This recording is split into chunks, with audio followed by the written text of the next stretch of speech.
JB నా హృదయపూర్వక JB సోదరులారా, ఈ వీడియో ఎందుకు చేస్తున్నానంటే నేను మూవీల కోసం ఎక్కువ మాట్లాడినాం. ఈరోజు ఎందుకో మాట్లాడాలనిపించింది.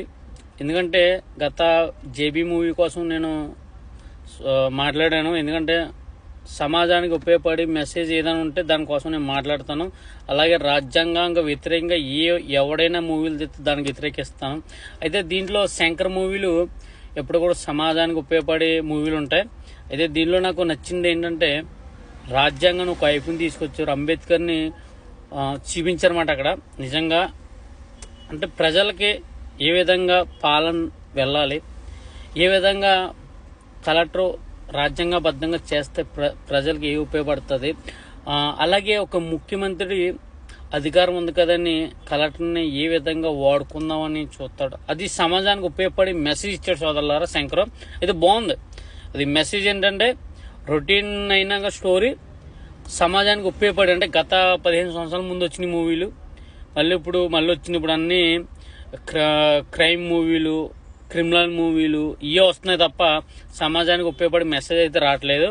అంటే దీనిలో రాజ్యాంగాన్ని చట్టాలు ఏ విధంగా ఒక గవర్నమెంట్ ఆఫీసు ఒక ముఖ్యమంత్రిని కూడా లెక్క చేయకుండా ఆయన ఏదైతే చట్టం ఆయనకి ఇచ్చిందో కలెక్టర్గా ఏదైతే చెయ్యాలో ఆ విధంగా రూల్ రాజ్యాంగబద్ధంగా ఏ విధంగా వెళ్ళాలో ఆ విధంగా ముఖ్యమంత్రి అయినా సరే, ఎమ్మెల్యే అయినా సరే, ఎవడైనా సరే ఆయన రాజ్యాంగ వ్యతిరేకంగా చేస్తే దాన్ని ప్రశ్నించమని చట్టం చెప్తుంది. ఆ విధంగా మూవీ అయితే ఉంటుంది సోదరులారా.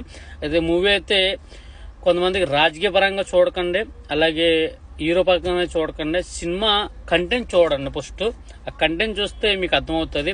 అదే పుష్ప 2లో నాకు 2 వ్యతిరేకం వచ్చింది.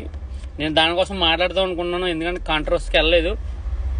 పుష్పలో తీసిన ఒక సీన్ ఉంటుంది, రాజ్యాంగాన్ని వ్యతిరేకమిచ్చి, అంటే పోలీసులను అంటే డబ్బు ఉంది కదని అధికారంతో చట్టాలని ఒక అంచు వేస్తాడు, రాజ్యాంగాన్ని అంచు వేసినట్టే. అలాగే ఆ రాష్ట్రాన్ని ఒక ముఖ్యమంత్రి అవునాక ఆ మండలాన్ని పుష్ప రూల్ చట్టం పనిచేది ఏది పనిచేయదు నేను చెప్పినట్టు ఉంటుంది ఈ రోజు అంతానే అని రాజ్యాంగాన్ని ఏ విధంగా మరి డౌన్ చేసినట్టు నాకు అనిపించింది. కొన్ని పాయింట్లు మనం సినిమా చూసినప్పుడు కనిపెట్టాలన్నమాట. అవి అయితే నాకు 2 కాపాడిన పుష్ప 2లో. దీనిలో రాజ్యాంగాన్ని ఒక వైపు తీసుకెళ్లారు. రాజ్యాంగం వర్క్ చేస్తే కలెక్టర్లో వస్తే అధికారులు కట్టకుంటే ఏ విధంగా వర్క్ చేస్తారో, ప్రజలకు ఏ విధంగా న్యాయం జరుగుతుందో ఈ సినిమాలో చూపించడం జరిగింది సోదరులారా.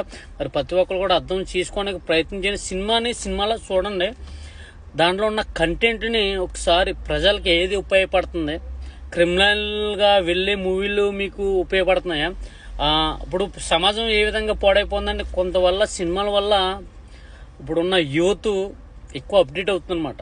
ఈ క్రిమినల్ మైండ్ వల్ల ఈ దారుణాలు ఎందుకు చేస్తున్నాయంటే ఈ సినిమా వల్లే. అర్థమవుతుందా సోదరులారా? సినిమాల వల్లే ఆ హీరో ఏం చేస్తే మనం అదే చేద్దాం, కాళ్ళు ఎగరేసుకుందామని ఆ సినిమా హీరో ఈ విధంగా మేకప్ వేస్తా, ఆ గెటప్ వేస్తా, ఆ విధంగా మనం ఉందామని ఇప్పుడున్న జనరేషన్ మాట సోదరులారా.